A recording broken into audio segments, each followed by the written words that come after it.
It is nearly Memorial Day, and I am so ready to transplant tomatoes because I'm so ready to eat tomatoes. And friends, as you're transplanting your tomatoes this season, I'm excited to give you these tips. These are the 7 steps to set yourself up for success, having the most abundant tomatoes of the season, of hopefully your whole entire life. So without further ado, I'm going to give you the laundry list, and then I'll break them down, giving you a few tips as we go. So here's the laundry list. Number 1, grow or find gorgeous transplants, preferably organic. Then number 2, pinch off the flowers. I know, counterintuitive. Number 3, harden them off. 4, prepare the soil well. 5, before you transplant, dunk that plant in dilute fish emulsion. Number 6, plant it with plenty of space between plants. And 7, bury the stems. 8, begin with the end in mind, says Stephen Covey. Indeed, we'll have our trellising strategy in the bag so that we know exactly how we're going to trellis them, and that is just so handy, and we'll keep the rest of the season on the straight and narrow. So here we go. Let's break each of these down a tiny bit. So grow or find a gorgeous transplant. What is a gorgeous transplant? As a general rule, gorgeous transplants are short, stout, and deep green. You can see this is a gorgeous short and stout tomato plant. Indeed, it's a dwarf variety. It's my favorite, French tie-dye. So it's only going to get 2.5 feet tall, period, its entire life. So, of course, its transplant is very small and short and stout. Here is a really beautiful size, 6 weeks on this pole Robeson, 6 weeks on Fred's tie-dye as well.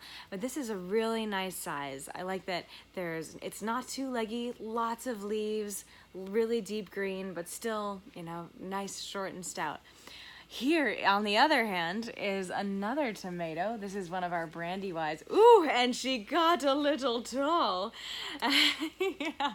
So this is, if you're going to go out, if you've grown this transplant, not the worst. Just plant it really deep. You can bury the stems. But if you're going to buy transplants, this just isn't an ideal transplant. You don't want one that's nearly this tall. And you can see that yellowing leaf on the bottom. It's just getting hungry. So it's starting to get a little stressed. You'll still harvest lots of abundance from that plant, but not nearly as much as if it wasn't stressed. So grow or find gorgeous transplants.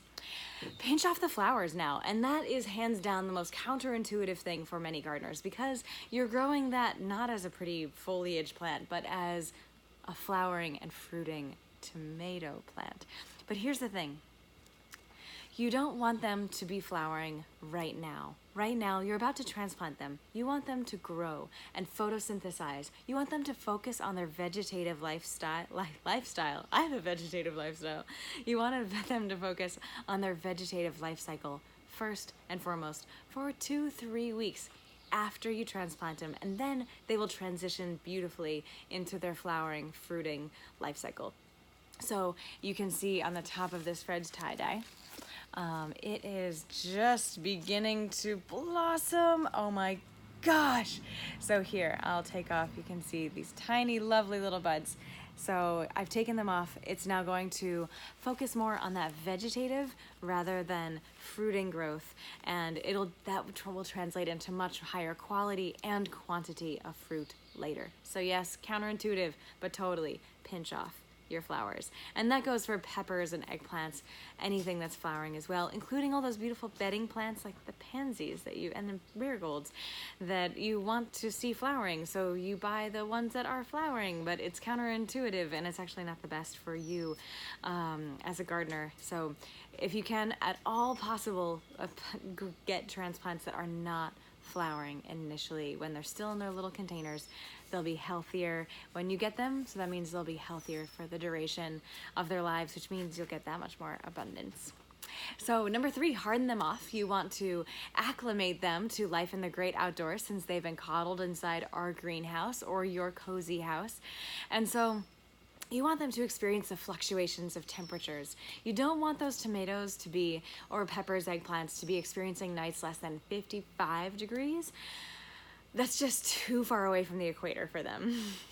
So it's possible to leave them out during the day, bring them in at night, but we really don't start hardening off our tomatoes until we see on the 10-day forecast there's 1, tops 2 nights that are going to be below 50, 55 is the dream.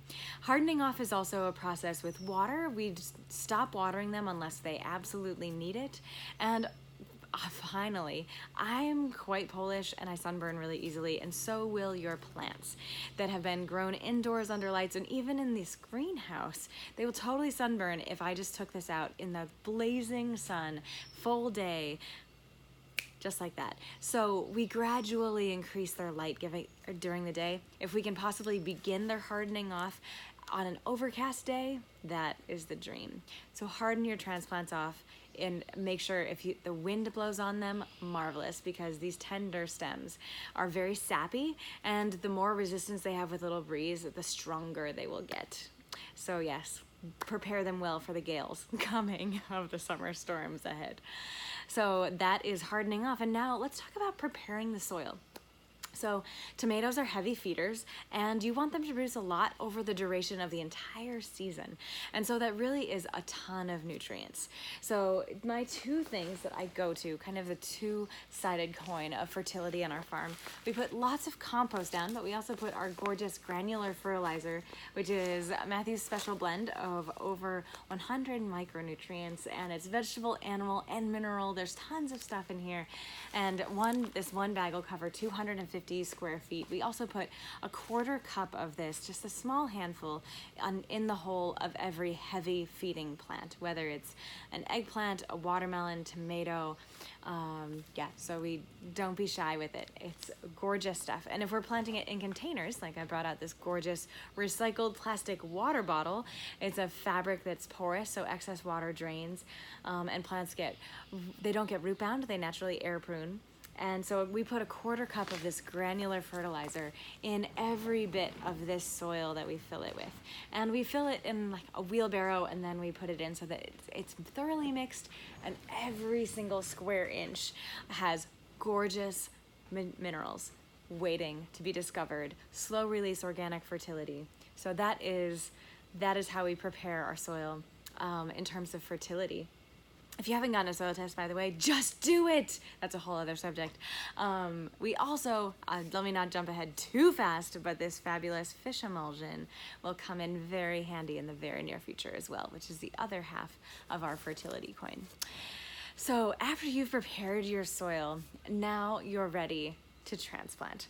And so we always transplant and put fresh water on top of them. We either dunk them in water or we pour fresh water on them. And in our case, we dilute that water with our fish emulsion.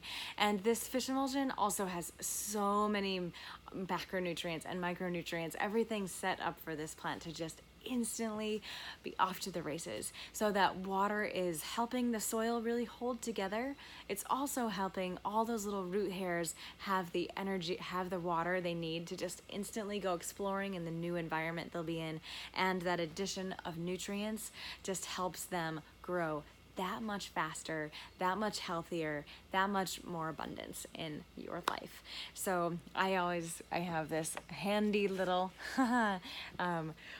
barking crab hello Boston that I love to fill with dilute fish emulsion, and I'll just dunk the plant in, or so when I plant it I'll take out this lovely, let's plant the Fred's tie-dye in this container. So I'm going to loosen the plant like this. You can see I'm actually loosening the plant. Oh my gosh, look at that. And look at all these roots. You can see on the bottom, if it's solid white, that's a root bound plant. This, I would hate for it to be in the ground, in the pot for another week. It's starting to get root bound, but it's really not bad. So at this point, I am dunking it in our dilute fish emulsion. Oh, delicious. Thank you, Petra. You're welcome. I love you too. And then I will bury it, which is our next step. But before we talk about burying it, let's talk about spacing. So spacing with plants, with tomatoes, I like to have at least 2 feet between plants, even 2.5 feet. And that's because diseases like early blight, late blight, septoria leaf spot, there's such a thing, right? And the number one best thing you can do is plant a disease-resistant variety. We have 4 that are totally resistant to early blight, late blight, and septoria leaf spot. But start with a disease-resistant variety. That's your silver bullet. That doesn't exist, but it's close. So the next things that you can do is just reduce humidity, increase airflow, and that will decrease your susceptibility to those fungal spores which come in through the air. They're not in the soil. So rotation really isn't a thing. It's just going to, for you to prevent them. It's those spores are coming up from the south where they don't get frost over the winter. And by the time they get here, they're little fungal spores. When they land on the underside of leaves, oh my goodness, in the perfect humid environment, they just explode.